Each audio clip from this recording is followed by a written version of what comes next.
My name is andre.manzyuk. I have a slide here. Talks a little bit about who I am. Went to school here at Del Campo High School. Went to school at Fresno Pacific University. Spent quite a bit of time working for kind of big four accounting firms, doing audits of big companies. Then eventually decided that I really enjoy working with small businesses. It was something that just kind of came up, and I love helping somebody figure things out. There's way more bang for your buck in terms of how I feel at the end of the day when I help small businesses where it really matters for them, versus being kind of in a corporate cog somewhere where you're reporting up to somebody somehow, some way. I've been a CPA since 2011.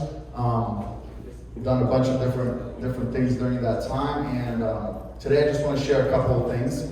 I will have two kind of different topics that I want to talk to you guys about today. One, I want to focus on you guys as investors, real estate agents, you as an individual. So some of you guys are thinking, okay, I want to help my investors, you have different things, but you want to make sure that you have a good tax structure for yourself as well as you kind of grow. And it matters because when you start off, I don't know where you guys are on your journey. Some of you might have gotten into real estate investing in the last few years when it's been really hot.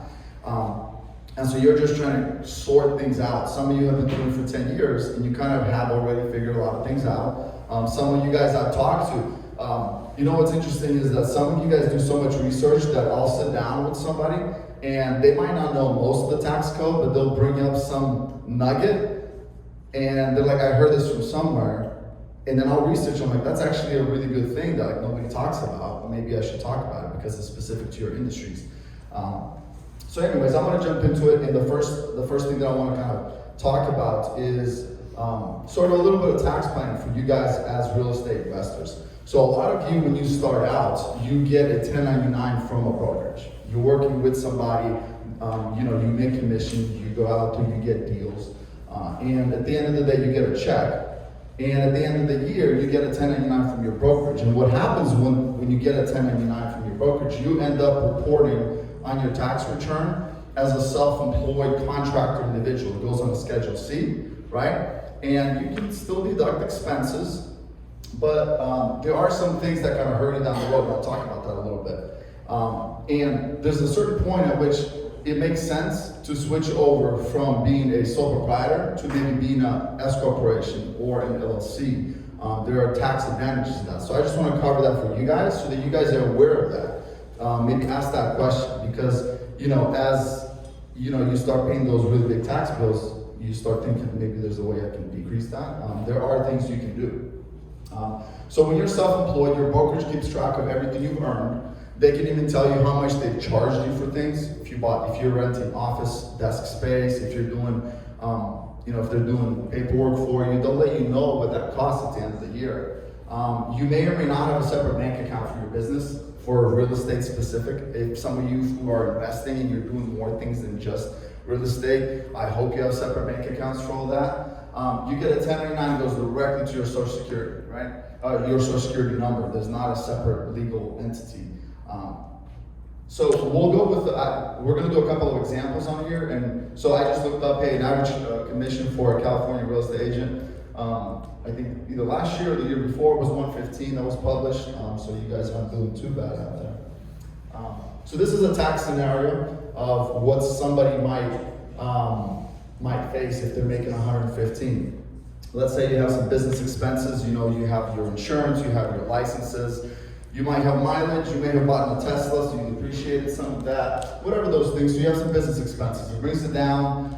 And so in this scenario, your net income, kind of what's on Schedule C in your tax return, would be around 70K. That's your net income that goes to your personal, so it goes on your 1040. In this scenario, this works because it's easy. Like Schedule C, 1099, it works because it's easy because you don't have to do a whole lot. You don't have to open up a legal company. You don't have to pay fees during the year. It's anyone can do it, right? You can literally go paint mugs and sell them at Denio's flea market, and that money technically is Schedule C money. You're just self-employed. So you want me to move the TV over there? You want to sit in a regular chair, buddy? Okay. There you go. Things we do for you, Ben. So when you do this, the biggest thing that most people is when you have Schedule C income and you're self-employed, you have to pay payroll taxes. And this is one of the biggest things that people don't realize when they are self-employed and they're a contractor. Because when you have this scenario, in your tax return, when you kind of come down further down into the tax calculations, you have to pay 15.5%, almost 15.5% in payroll taxes. You have to pay basically your share as an employee, right? Because technically you work for yourself. And since you're self-employed, you're also the employer. And so you pay 7.5%, it's a little more than that, but it comes out to about 15.3%. And so you have to pay this tax. And so this is not a big deal. And I think at the end of the day, kind of nets out. If maybe your net income, this number here, is like 50, 40, 30. So if you start off, if you're just starting out, you make 80K in commission, you make some, you subtract some expenses, it's not that big of a deal. Like, okay, I paid an extra $1,000 in taxes. That's still cheaper than going and forming your own LLC or S Corp, getting a separate tax return for that, having a separate accounting, so it's still cheaper. But this is probably about where I would say, hey, you might want to talk to a CPA, because when you start having net income from your self-employed business that's around 50K above, you want to start thinking about opening up an S corporation or LLC, because that's when those taxes start adding up. So in this scenario, this isn't your net income totally, this is just net income from your Schedule C. So your wife or your husband might still have a W-2, so your tax goes up, and then you still have to calculate your tax on top of that. So this is what happens when you're a 1099 employee. So what I see experienced agents do and experienced investors do is they have an S Corp or an LLC. And what an S Corp is just a regular corporation where you made an election to be treated as a pass-through corporation. So like corporations like Apple, Google, etc., right? When they're formed, they're regular, we call them big C corporations, because they can have as many investors as they want, and they actually pay tax at a corporate level. So let's say if they make $1 million, they have to pay 34% of that, or whatever the rate is for that corporation.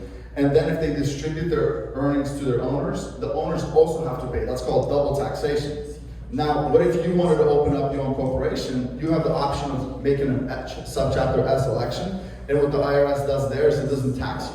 It says, hey, you're a small corporation, we're not going to charge you on what you made net, it's just going to come down to your personal tax return and we'll charge you there. And so what's interesting with corporations for legal structure and corporation for taxes, this is kind of mind-blowing for some of you who don't understand. You can have a corporation or an LLC both treated as an S corporation for taxes. That's weird, right? You can have an LLC that for tax purposes is treated as an S Corp. And all that really means is, hey, I want the protection of a corporation or an LLC, legal protection, but for tax purposes, I don't want to be double taxed. I want to be taxed only once, so you're treated as an S Corp, and it kind of comes down. Couple of things that are really important when you have this, because the idea here is that it's not just for tax savings, it's also for legal reasons. You must have your own separate bank accounts and credit cards opened under that corporation, because if you don't and you have a legal matter, you don't have a corporate veil protecting you. Meaning if you mixed up your personal and your business transactions, for lawyers it's really easy to just kind of, hey, there's a hole right through this corporate veil, I'm just going to walk through it and take whatever else you have. So it's really important to separate those two things out. If you do this, 1099s from brokerages now go to an EIN. An EIN means it's your ID, it's a tax ID number that's for a corporation. So think about it like this. From a tax perspective, an individual has a social security. It's a specific legal entity. So each one of you are kind of like a persons. S corporations and LLCs have their own IDs as well. They are also like separate legal persons in the IRS's views. So in this scenario, if you have an S corp, the 1099 that your brokerage sends you goes to your EIN. It doesn't go to you individually. First, it goes to the company. One thing that I will say, and I can't give you advice on this, but I will mention, when you have a license that you're operating under, so like for example, myself, a CPA who has an S corporation, there are certain things that I don't have protection from, meaning if I mess up on somebody's taxes, real bad and I should have known to do it better. It doesn't matter if I'm an S corp. They can go after me, an individual. Like I can never separate that and have protection over that. Same thing for real estate agents. If a real estate agent has an S corp, when they go out there and they're selling with their license that's tied to their individual name. So this gives you tax relief, but from a legal perspective, you can never separate yourself as an individual who has the license, right? From legal, now if something happens, you're on the road, somebody hits somebody and there's kind of like something like that, usually there's protection there because that did not happen in the course of you performing your like real estate business. But if you mess up on a deal, you didn't disclose something you should, or somebody comes after you, they can come after you personally, even though you're an S corp. Talk to your lawyer about that. I'm not a professional attorney. And then with an S corp in California, there's fees. There's $800 annual fee that you have to pay. And then there's the other thing with an S corp. If you're 1099 self-employed, right, you just have the one tax return. And then if you have an S corp, you have to have a separate tax return prepared. Those are usually even more expensive because there's a lot more things that you have to do there. So now we're comparing the two things. And what we're looking at here is the savings that you get from payroll taxes.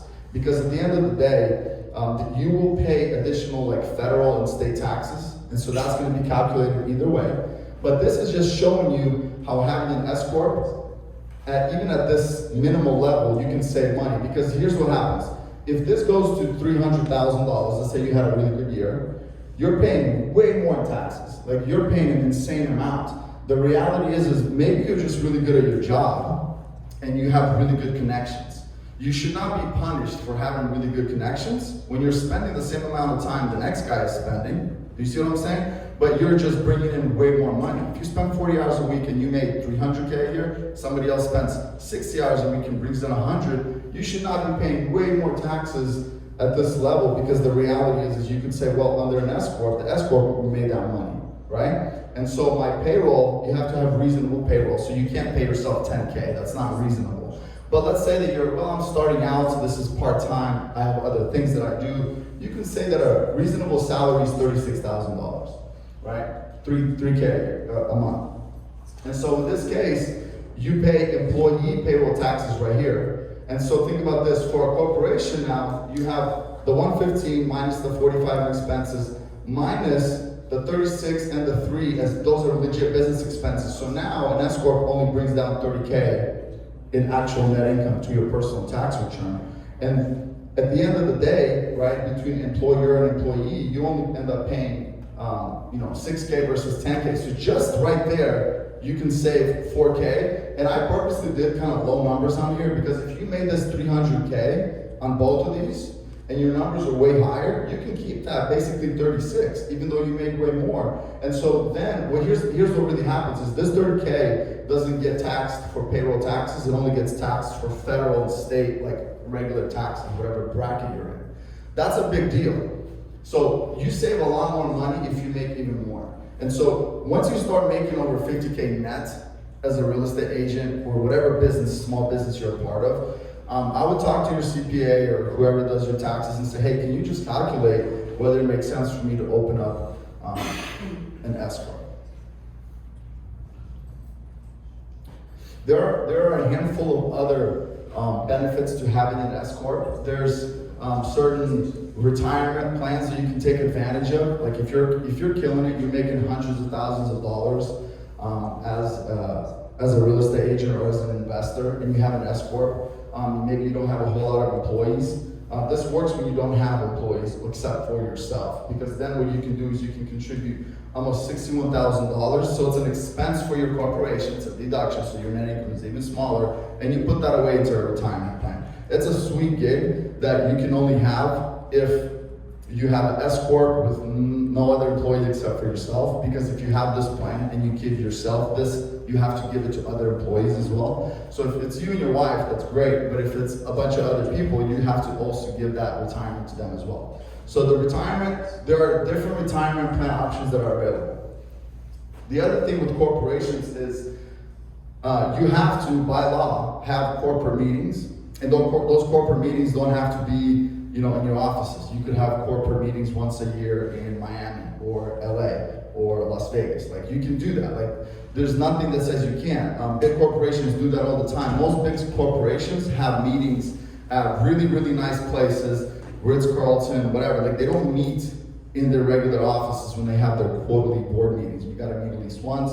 As long as you can say, hey, I did some business, and you can prove that, that's a 100% write-off. So your travel there, your stay there, your meals there, it's all a write-off. So that's a nice way to treat yourself and do it with tax-free dollars. The other thing you have to consider is you will have to have additional costs incurred for payroll and tax services, like we mentioned before. There are some things you have to do, so there's additional costs associated with it. There are also health insurance tax savings. If you're buying insurance through your corporation, you can expense some of that more so than you can as an individual. So there's a lot of other different things. I just wanted to kind of give you guys an idea overall before we jump into talking about really cool real estate stuff. You guys got to take care of yourself as your business grows, and you guys have to think about this stuff as you start making money. How do I not give more to the tax man? Because think about how hard you hustle for like 5K commission.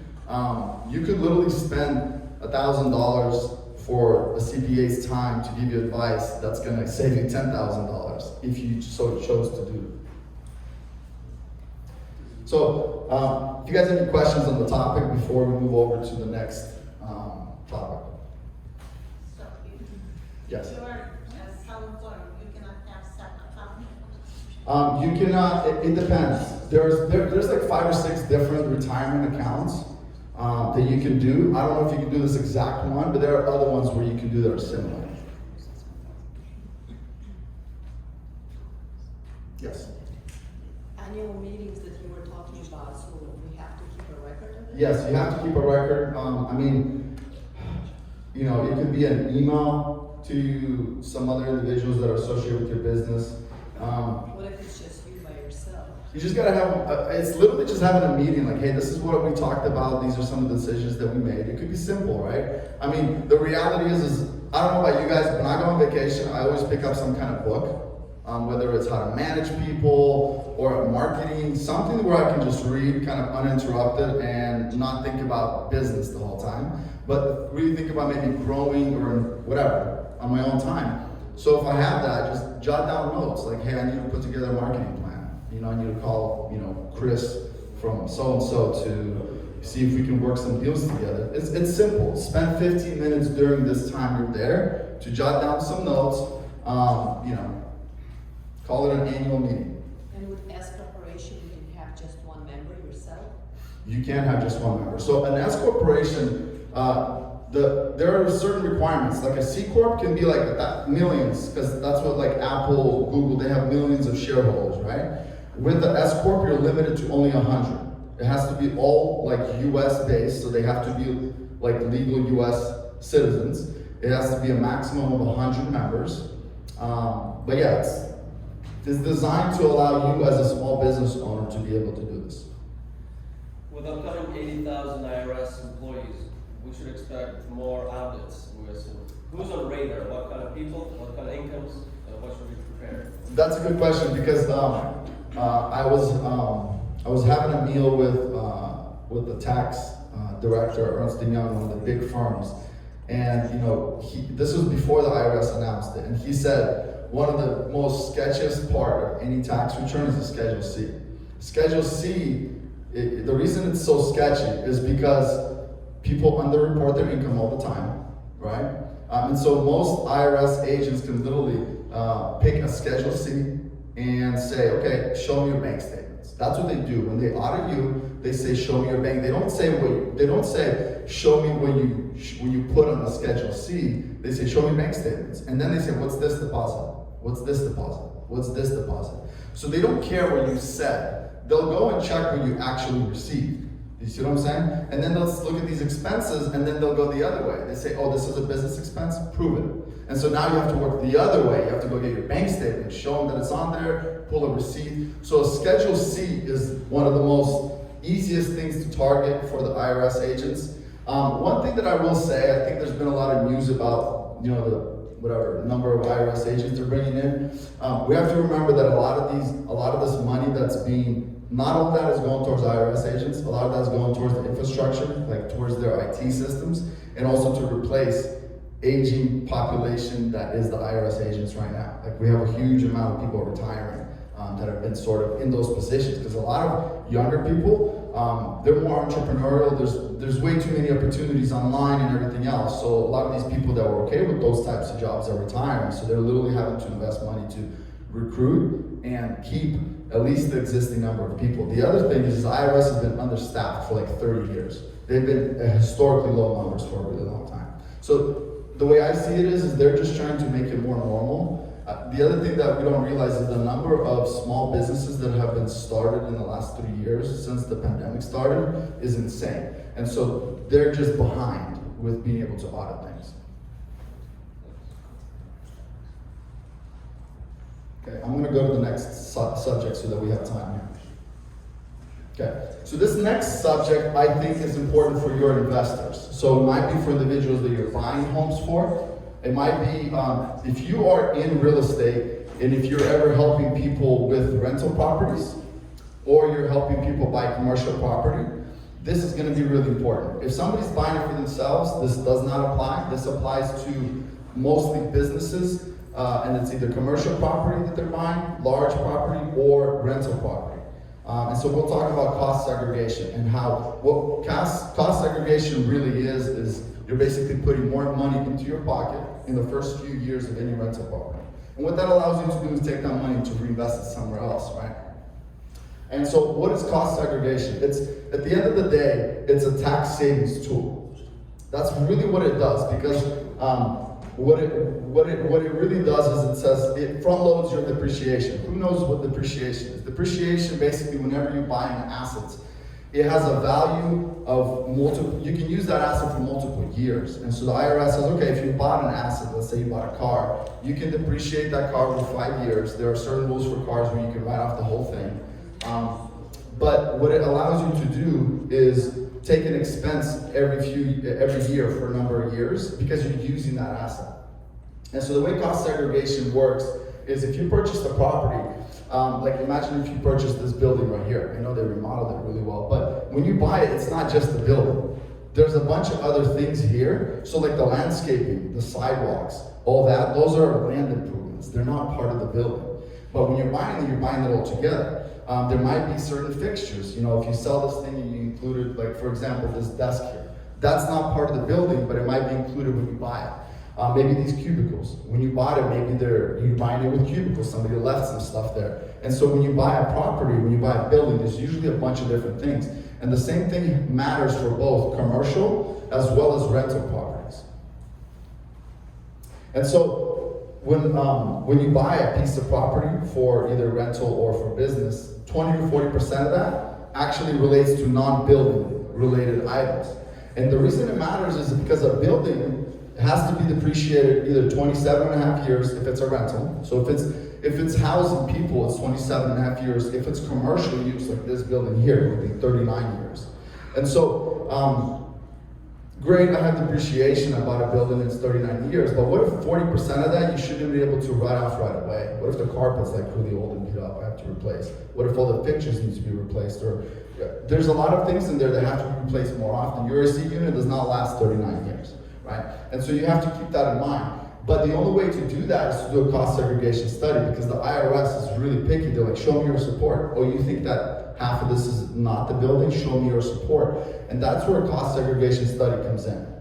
And what it really does is it says, hey, you bought a building, it's worth $1 million, but here's all the different pieces of it that you can break out and actually depreciate faster. And what it does is it brings more depreciation forward. So I'll just do a quick example of somebody not using cost depreciation, and we'll roll into another example where they are.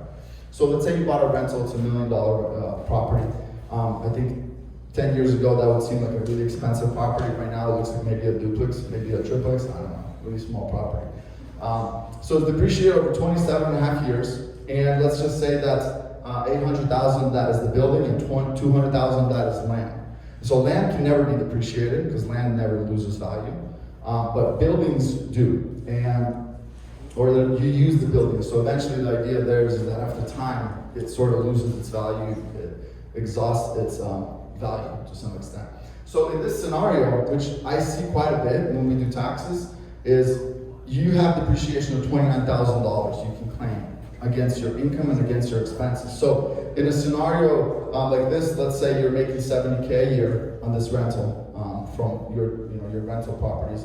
You have some insurance, you have property tax, a few other expenses, so your net income is $50K. Well, tax depreciation says you don't have to pay taxes on $50K. We're going to subtract 29. You actually only have to pay taxes on $20,000. Great additional income. But what's really cool here is, guys, is your cash flow is $50K. That's how much you're getting actually cash in your pocket. But you're being taxed, right?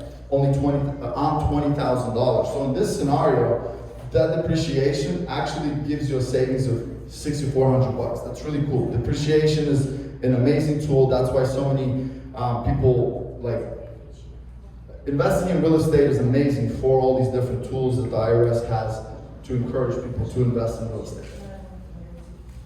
So this is a scenario where somebody does not do a cost segregation study.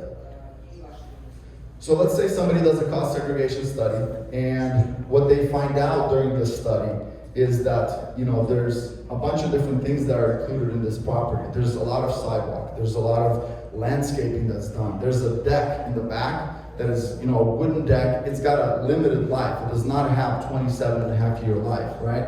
You have a porch maybe out front, you have fencing. Like, all those things are not worth 27.5 years. Inside you have cabinetry, you have other things that are not worth that. They're not going to last 27.5 years. And so when a professional does this, and so who does these types of things? It's really all over the place. There's CPA, there's SAC professionals that do this. There's also some engineers that do this stuff as well. So it really depends. At the end of the day, you need to have somebody that has both sort of good understanding of building, so maybe a contractor type individual or engineer type individual. You also have to have somebody that understands tax law. So it's usually some combination. I know a lot of situations where a CPA uses an engineer or a contractor to do a lot of the legwork, and then the tax professional will write up this report.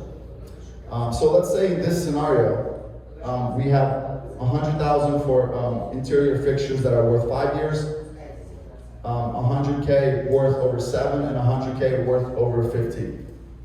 And so what that does is, it says based on the study, you have $300K of the building needs to be depreciated way faster. So let's see what that looks like. So this is our first scenario that we looked at before, right? You have 20,000 of taxable income. With the cost segregation study, ignore this column, I'll explain this in a minute. With the cost segregation study, what we're really saying is, hey, you still have that same 50K. So that 50K, if you remember before, that's just the same 70 minus 20 rental expenses. I just needed the space, so we ignore that for now. So this is your net income. In the previous example, you just had that 27.5 for building. With the cost segregation study, you actually have 4 different categories. You have a building, right, which is that 500K divided by 27.5, gives you 718. You have fixtures, divided by 5 years, 20. So you can see how instead of just $29,000 depreciation, you actually have 60K of depreciation. And this depreciation, what it does is it literally gobbles up all your net income from a rental property. So you actually have a loss on that property. And so if you have other properties, this cannot offset your regular income, but what it can offset is your other passive income. So your other rental properties, other things where you're not actively doing things to make money. So if you have so there are strategies out there where people try to buy every few years and utilize this, because what it does is it prevents you from paying taxes. Initially, you have more cash to reinvest it. You reinvest that cash into another property. You do another cost segregation study. And so they do this over and over again. And the idea is that if instead of spending that money on taxes in the first few years to have a bigger tax benefit later, you're thinking, I'm making more money right now. My tax bracket is higher now. I have opportunities and health to do this now. So I want all the cash I can get a hold of to go make deals, right? That's where cost segregation is worth it. And so in this scenario, you have a loss. And so you're actually saving $11,000 of taxes by not paying, by not paying taxes on the 50. You're only, you have no income that's coming from this rental. So I think in 2017 there was a Jobs Act, and what it did is it said, hey, if you have a 5-year It basically said for assets that are in the 5-year category, you can choose to write them all off in year 1. And what that did is they made this thing even crazier. Because what it does now is, instead of having 50K in cash flow on that income, remember, this is all non-cash. You're getting 50K in your pocket on this whole rental situation. But you have all this depreciation and you have a loss of 90K. And these losses, if you don't use them this year, they roll forward into next year. And so if you have a couple of deals like this, you build up this loss, you have all that cash. So even if you start making a ton of money without having additional depreciation, you have hundreds of thousands of dollars of loss that you can offset. So these are extremely important strategies to use if you're in real estate investing. And for you guys to understand, if you're searching for, if you're looking for a deal for somebody, if you're doing this yourself, and if it's rental property or commercial property, you want to always recommend that they do this. We talked a little bit about what it requires. It requires a CPA. Usually requires somebody who understands, how to read a plan. Because when they do these cost segregation studies, they look at inspections. They look at whatever records you have from a sale. They'll usually go out and check it out on sites. They say that if you're going to buy a building, you're going to completely redo it. Let's say you bought this building before it was remodeled. It's good to start that study before, so they have information on what you actually purchased before you completely change that building. Now it's completely different. But it's kind of what you would imagine. They need to kick the tires and stuff. They got to take pictures. They have to understand, what it looks like when you bought it. And then there's like a really detailed report that makes you nauseous. Yeah, we just talked about that. But here's one really cool thing. Let's say that you have a customer or you bought a rental property 5 years ago, and you did not do a cost segregation study, and you're finding out about it today. You're like, oh, that's really cool. I should have done this. You can do a cost segregation study today, apply it retrospectively, and not not amend your taxes. Let's say if you did that, you said, I should have had 400K of losses that I should have had. You can take them all in this year. And so you can literally time this thing to say, I'm getting a big, I got more rentals coming in, let me make sure I time this thing, and you can really apply and offset a lot of income in the year you do the study. This is probably the reason why a lot of people stay away from this stuff. It's not cheap. Whoever's gonna do the study is gonna charge you. I've seen them cheaper. I've seen one for $1,500. I don't know how good it is, but I've seen somebody pay that. But if you want to do a good cost segregation study on the market, you're going to probably plan to pay somewhere above 5K. I've seen them cheaper, but just so that you guys have an idea, that's the range that they cost in. And remember, if you're just selling somebody a $400,000 home, it might not always be worth it. If it's residential properties that are small, single, like residential units, it's a toss-up because you're not going to be making 50K on that property a year. You're going to be making much less, right? So the margin is much smaller, and so the benefit will take a lot longer to get. The other thing that you have to consider when you're thinking about cost segregation studies is if you're going to keep it for a long time. Because remember, if you bought this thing for $1 million and you depreciated $500,000 of it, and then you sell it 2 years later, you're going to have to pay taxes on that $500,000. Like, do you guys see what I'm saying? So that